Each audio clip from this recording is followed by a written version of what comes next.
বিশ্বনবী দেখলেন আমার তো প্রতি সপ্তাহে সপ্তাহে যুদ্ধে আহত সাহাবীদের সেবা দিবে কে? বিশ্বনবী কি খেয়াল করলেন দেখেন, সাআদ ছিল মদিনার বড় ডাক্তার।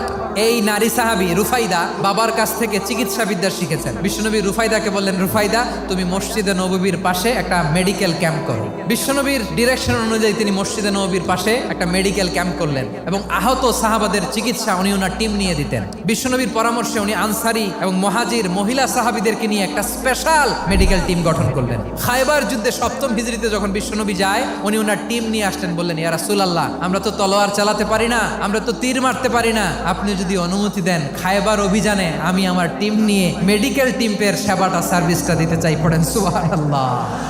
বিশ্বনবী অনুমতি দিলেন, যোদ্ধা সাহাবীদের সাথে মেডিকেল টিম নিয়ে অগ্রসর হলেন। খায়বারের প্রতিটা আহত সাহাবী যারা ইনজুরি শিকার হয়েছেন সবাই রুফাইদা আল আসলামিয়ার এই মেডিকেল ক্যাম্প থেকে চিকিৎসা সহায়তা পেয়েছেন। সুবহানাল্লাহ পড়েন।